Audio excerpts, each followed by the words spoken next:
আমি এখন পুৰাম গামোচা আৰ লগতে এটি আমাৰ বিদ্যালয়েৰ নাম ঘোষিত এটি বেজৰ দ্বাৰা আমি এখন সন্মান জনাব ওলাইছোঁ। এই সন্মান জনাব মিজিবাৰী প্ৰাথমিক বিদ্যালয়ৰ সহ শিক্ষয়িত্ৰী পূৰ্ণিমা বৰা বাইদেউ।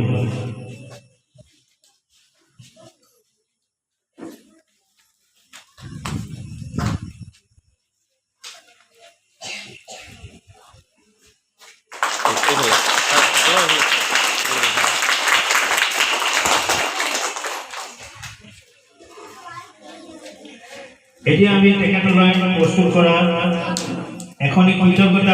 মিজিবাৰী প্ৰাথমিক বিদ্যালয় স্থাপিত 1945 গাঁও বগীপুখুৰী ডাক আলিচিঙা শোণিতপুৰ অসম। কৃতজ্ঞতা পত্ৰ তাৰিখ 5 জুন 2026। প্ৰতি মোহাম্মদ আফজালুৰ ৰহমান, মোমাই তামুলী নাৰ্চাৰী, পলাবস্তি পথাৰ, ভোটপাৰ। শ্ৰদ্ধা পোনপ্ৰথমে মিজিবাৰী প্ৰাথমিক বিদ্যালয়ৰ তৰফৰ পৰা আপোনালৈ আন্তৰিক অভিবাদন জনাইছোঁ।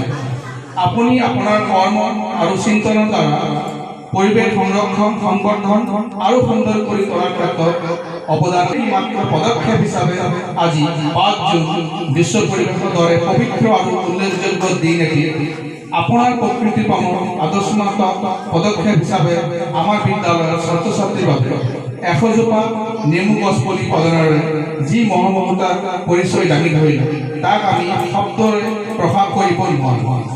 আমি আশা ৰাখিম আপোনাৰ এনেধৰণৰ পদক্ষেপ ভৱিষ্যতত বাহা থকাৰ লগতে শৰীৰ মন যাতে এজোপা গছৰ দৰে সেউজ আৰু সতেজ হৈ থাকে তাৰ বাবে জগদীশ্বৰৰ ওচৰত প্ৰাৰ্থনা জনাওঁ। শ্ৰদ্ধাৰে শ্ৰী ৰাজকুমাৰ মাহাতো সভাপতি, মিজিবাৰী প্ৰাথমিক বিদ্যালয় পৰিচালনা সমিতি, শ্ৰী ভূপেন ভূঞা প্ৰধান শিক্ষক, মিজিবাৰী প্ৰাথমিক বিদ্যালয়। ধন্যবাদ। শ্ৰদ্ধা উপস্থিত মিজিবাৰী প্ৰাথমিক বিদ্যালয়ৰ প্ৰধান শিক্ষক ভূপেন ভূঞা ডাঙৰীয়া, ইয়াত উপস্থিত বিশিষ্ট অতিথি আফজালুৰ ৰহমান ডাঙৰীয়া আৰু মোৰ সহকৰ্মী শিক্ষক বন্ধুসকল আৰু মৰমৰ কণ ছাত্ৰ ছাত্ৰীসকল, আজি 5 জুন বিশ্ব পৰিৱেশ দিৱস। প্ৰতি বছৰে 5 জুন তাৰিখে বিশ্ব পৰিৱেশ দিৱস পালন কৰা হয়। তোমালোকে জানানে পৰিৱেশ মানে কি? পৰিৱেশ মানে হ'ল আমাৰ চাৰিওফালৰ গছ গছনি, জীৱ জন্তু, চৰাই চিৰিকটি, এইবিলাকে পৰিৱেশ বুলি কোৱা হয়। বুজিছানে? কিন্তু মেইন পৰিৱেশ হ'ল আমাৰ মেইন উপাদান, পৰিৱেশৰ উপাদান বায়ু, পানী আৰু মাটি। এইবোৰ আমি নিকা কৰি ৰাখিব লাগিব, সুস্থ কৰি ৰাখিব লাগিব, প্ৰদূষণ হ'ব দিব নালাগিব। বুজিছানে? মেইন আমাৰ বায়ু আমাৰ সুস্থ নিকা কৰি ৰাখিব লাগিব। বায়ু নিকা কৰি ৰাখিবলৈ হ'লে আমি গছ গছনি বেছিকৈ আমি ৰুব লাগিব। এডাল গছ কাটিলে আমি 10ডাল গছ ৰুব লাগিব। বুজিছানে? তোমালোকে মেইন তেনেকৈ আমি মাটিও আমি প্ৰদূষণমুক্ত কৰি ৰাখিব লাগিব, বায়ু প্ৰদূষণমুক্ত কৰি ৰাখিব লাগিব, আৰু আমি আমাৰ পৰিৱেশটো প্ৰদূষণমুক্ত কৰি ৰাখিব লাগিব। 3টা আৰ ব্যৱহাৰ আৰু গ্ৰহণীয় বিষয় তেখেতলোকে আমাৰ বিদ্যালয়ত ধন্যবাদ পাইছোঁ। এতিয়া আমি আমাৰ দ্বিতীয় শ্ৰেণীৰ অনুচৰণৰ আমি এটি গীত শুনিম। আমি তেখেতক আমি মঞ্চত আমন্ত্ৰণ কৰিছোঁ।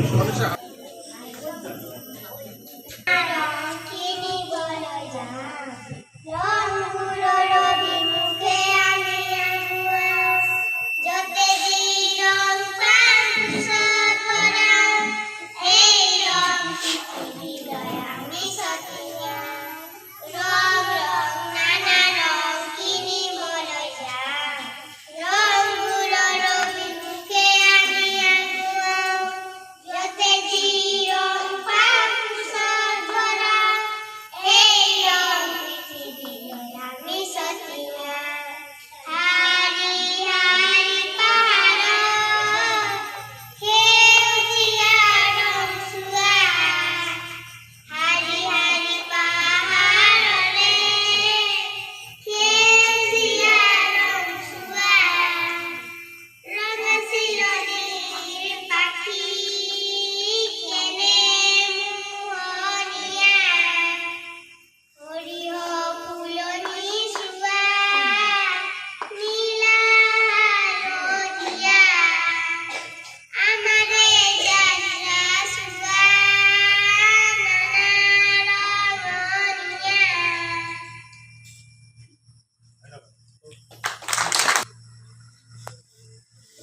আজিৰ এই সভাৰ পৰিচালক তথা মিজেবাৰী প্ৰাথমিক বিদ্যালয়ৰ প্ৰধান শিক্ষক, আমাৰ ঢেকীয়াজুলি অঞ্চলৰ বিশিষ্ট সমাজসেৱক,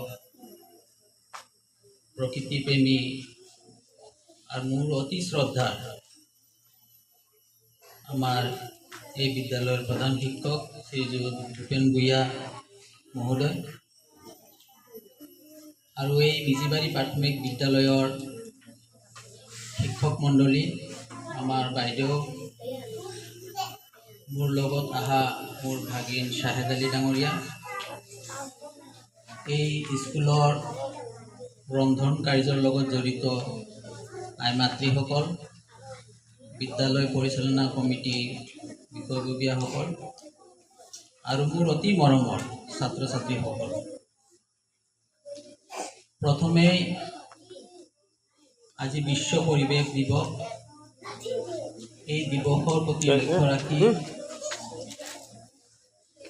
ইয়াত উপস্থিত আপোনাক সকললৈ ও ছাত্ৰ ছাত্ৰীসকললৈ মই আন্তৰিক শুভেচ্ছা জ্ঞাপন কৰিছোঁ। কাৰণ হয়তো আমাৰ এই বিদ্যালয়ৰ ছাত্ৰ ছাত্ৰীসকলৰ অৱদান আছে নিশ্চয়। যি নহওক, আজি পৰিৱেশ দিৱস উপলক্ষে কিছু পূৰ্বে আমাৰ এই বিদ্যালয়ৰ শিক্ষক মণ্ডলী এজনে তেখেতে বিশদভাৱে পৰিৱেশ সংৰক্ষণ সম্পৰ্কে বা এই পৰিৱেশ দিৱস কিয় পালন কৰা হয় এই বিষয়ে আপোনালোকক জনাইছে। তথাপি মই আপোনালোকক জাষ্ট চমুকৈ দুআষাৰ কথা কওঁ। প্ৰথমে আপোনালোকে এটা হাত চাপৰি মাৰকচোন চবেই।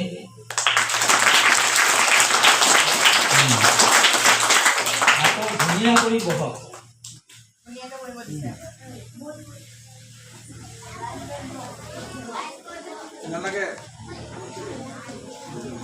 আকৌ এবাৰ হাত চাপৰি মাৰক।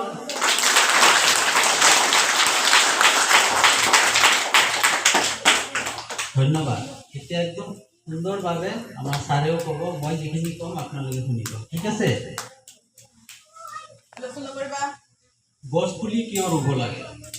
আজি সমগ্ৰ বিশ্বত গছ পুলি বা বিশ্ব পৰিৱেশ দিৱস কিয় পালন কৰা হয়? এতিয়া আমি বাচি থাকিবৰ কাৰণে আমাৰ কিহৰ দৰকাৰ? গছৰ দৰকাৰ। আৰু কি? পানী লাগেনে নাই? খোজকাঢ়ি যাবৰ কাৰণে মাটি লাগেনে নাই? অক্সিজেন লাগেনে নাই? চাউল, দালি, ভাত, চব্জি লাগেনে নাই? 2 দিন পানী নাখালে মানুহ বাচিব? এই আমাৰ এই বিদ্যালয়ত যদি গছ নাথাকে, গৰম দিলে বহুত গৰম লাগিবনে নাই? গতিকে আমি এজনে আনজনৰ ওপৰত সদায় নিৰ্ভৰশীল হ'ব লাগিব। মানুহ থাকিব, পানী থাকিলে মানুহ থাকিব, হয়নে নহয়? মাটি থাকিলে মানুহ থাকিব, বায়ু থাকিলে মানুহ থাকিব, হয়নে? গতিকে এই গোটেইখিনি বস্তু আমি সংৰক্ষণ কৰি ৰাখিব লাগে। জীৱ জন্তুৰ পৰা আদি কৰি মাছ, গৰু, ছাগলী, কুকুৰ, মেকুৰী, বাঘ, ভালুক, সাপ, বান্দৰ, যিমান জীৱ জন্তু আছে, পক্ষী এইবিলাক, মাটি, গছ, এইবিলাক আমি সংৰক্ষণ কৰিব লাগিব। এটা নহ'লে এটা কেতিয়াও বাচি থাকিব নোৱাৰে, হয়নে?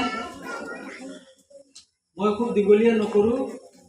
তোমালোকে কোনে কোনে জন্মদিন পালন কৰা ঘৰত? চবে নেমু টেঙা পুলিটো মই দিছোঁ। কিয় দিছোঁ জানা? আমাৰ যে হেডমাষ্টাৰ প্ৰধান শিক্ষক আছে, তেখেত কিন্তু বহুত ভাল মানুহ। মোৰ নাৰ্চাৰীৰ পৰা কিমান পুলি লৈ যায়। মই সুধিলোঁ এদিন যে আপুনি যে সদায় ইমান পুলি লৈ যায়, ঘৰত কিমান জেগা আছে? তো ঘৰততো বেছি জেগা নাই, কিন্তু মই মানুহক এইটো উপহাৰ হিচাপে দিওঁ। মানে ঘৰত যে আলহী আহে, আলহী খাব আহে নহয় ছাৰৰ ঘৰত, ছাৰে এটা গছ পুলি দিয়ে। এইবিলাক কথাই মোক মানে আপ্লুত কৰিছে, মোৰ মনটোক ভাল কৰিছে। সেইকাৰণে মই আৰু এবাৰ স্কুলত আহিছিলোঁ, তেতিয়া কৈছিলোঁ নে নাই যে চবকে মই এটা নেমু পুলি দিম? কৈছিলোঁ নে? মনত আছে কাৰোবাৰ? গতিকে এই নেমু পুলিটো দিছোঁ আমাৰ বিদ্যালয়ৰ ফালৰ পৰা দিয়া হৈছে। এইটো মিজিবাৰী প্ৰাথমিক বিদ্যালয়ৰ ফালৰ পৰা, শিক্ষক মণ্ডলী আৰু মোমাই তামুলী নাৰ্চাৰীৰ ফালৰ পৰা। ঠিক আছে, এই পুলিটো লগাব লাগিব ঘৰত। মই 1 মাহ 2 মাহ পিছত চবৰ ঘৰত যাম, গৈ গছপুলিবিলাক লগাইছে নে নাই চাম। ঠিক আছে, আকৌ এবাৰ হাত চাপৰি মাৰা চবেই।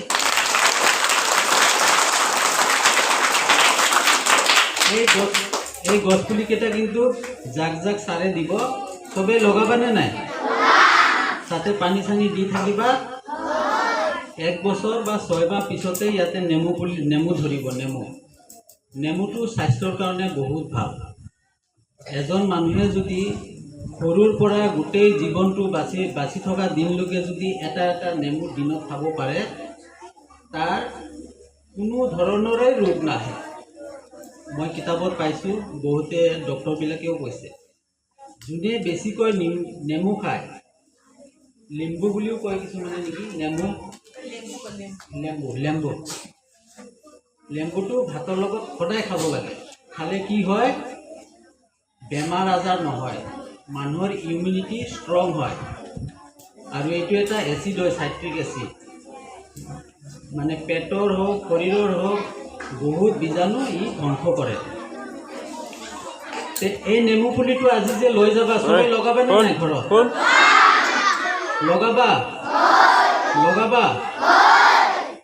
মই কিন্তু চবৰ ঘৰত যাম, এড্ৰেছ আছে নহয়, ছাৰক লৈ যাম, নেমু পুলিৰ গছটো লগাইছে নে নাই চাম। ঠিক আছে, নেমু পুলি গছটো লগাবা আৰু বেলেগ কিবা কিবি গছ লগাই থাকিবা ঘৰত। যিমান গছ লগাবা ইমানেই ভাল লাগিব, ইমানেই মানুহৰ বেমাৰ আজাৰ কমিব, শ্বাস প্ৰশ্বাস লোৱাত মানুহৰ সুবিধা হ'ব, পৰিৱেশটো ধুনীয়া হৈ থাকিব। গৰম দিনত ইমান বেছি গৰম নালাগে, বুজিছা? গছৰ পৰা মানুহে কিমান ফল খায়নে নাই?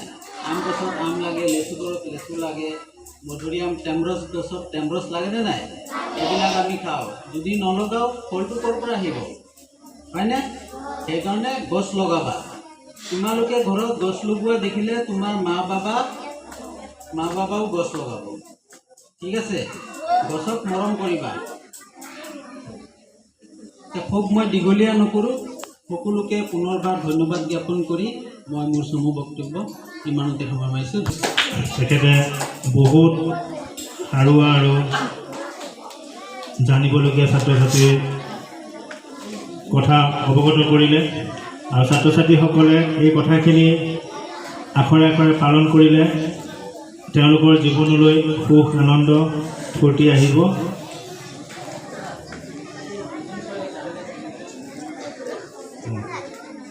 তোমালোকে যে গান অনু চৌহান, তোমাৰ লগত কোন আছিল? এই ছাৰে মাতিছে যোৱা। এই আমাৰ এই ছাৰে তোমালোকক পুৰস্কাৰ দিবলৈ, খুব ধুনীয়া হৈছে বোলে। ইমান ধুনীয়াকৈ গাইছা। কিবা কিবি প্ৰগ্ৰাম হয় নহয় গাঁৱত,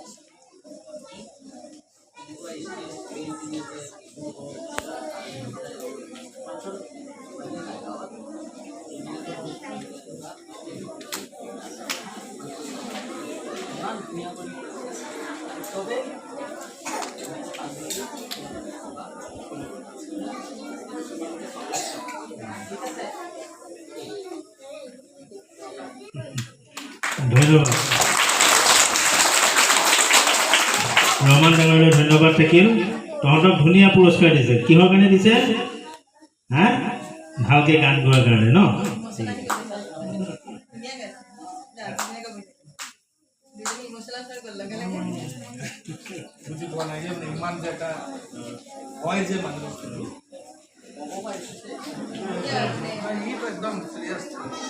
এতিয়া এইখিতে 100টা তুমি দিছা যে, সেইটো আমি এসপ্তাহ 10 দিনৰ আগৰ পৰাই আমাৰ ইহঁতৰ মানে জাক দিয়া হ'ব। ইহঁতৰ ঘৰত অলৰেডি গাঁত খান্দা হৈ গ'ল, আৰু সিহঁতৰ মানে এটা খাচা ৰেডি হৈ আছে। এতিয়া তাৰমানে এই পুলিটো সিহঁতে দি পেলাই সন্ধিয়ালৈ মোলৈ হেৰি দিব, ফটো দিব। আৰু সিহঁতে গাঁত খান্দিছে, খাচা বনাইছে, সেইয়াও ফটো মোৰ মোবাইলত আছে। সিহঁতে চবেই দিছে, সিহঁতক দিব কৈছোঁ। সিহঁতৰ মানে এইটো মানে 100টাৰ ভিতৰত মানে 2-4টা হয়তো হ'ব পাৰে।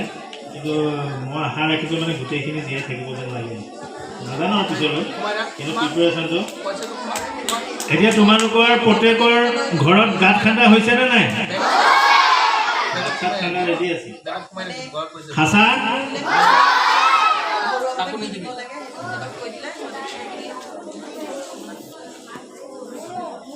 এতিয়া আমি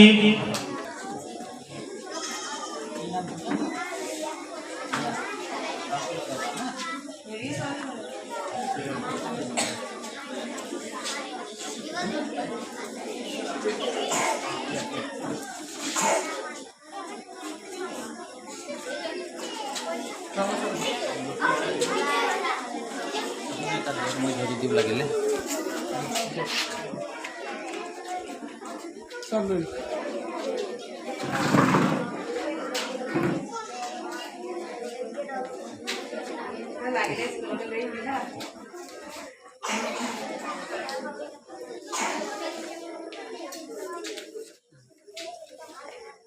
কেইজনক দিলে চতুৰ্থ মানজনী অঞ্চ মমাচি দামিনী মমাচি পূৰ্ণিমা তাঁতী কাৰ্তিক মুণ্ডা বিনীতা মমাচি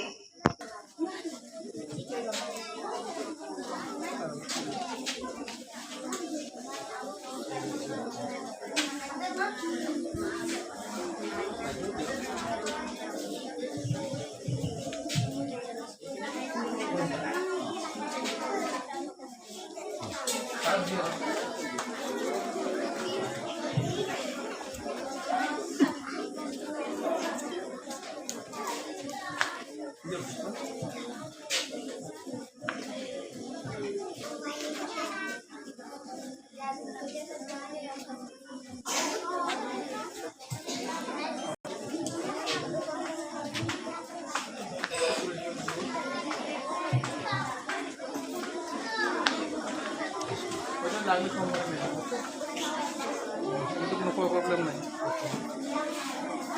मागच्या सोमवार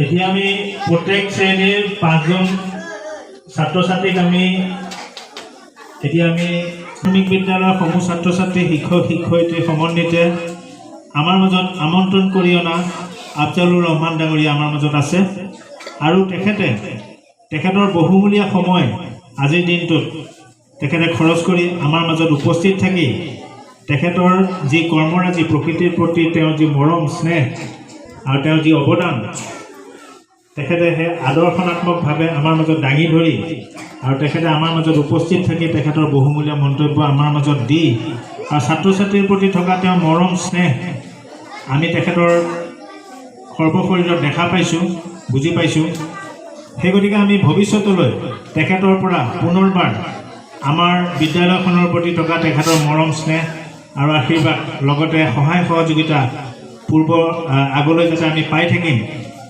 আমি তেখেতৰ পৰা আশা ৰাখি আৰু লগতে মোৰ কৰ্মকৰ্তাসমূহ শিক্ষক শিক্ষয়িত্ৰী সহযোগ আৰু মৰমৰ ছাত্ৰ ছাত্ৰীসকলৰ উদ্যম সকলো সময়তে যদি যাতে বাহাল থাকে আৰু এই আজি দিয়া পুলিকেইটা ছাত্ৰ ছাত্ৰীসকলে সুন্দৰভাৱে ৰুই অহা বছৰলৈ যাতে গছজোপাত নেমু লাগে আৰু আমি নেমু খাবলৈ পাৰোঁ পামনে নাই হা আমাক দেখাব লাগিব আৰু মই ফটো নি পেলাই আমাৰ ৰহমান ছাৰক দেখাব লাগিব তেতিয়াই ভাল পাব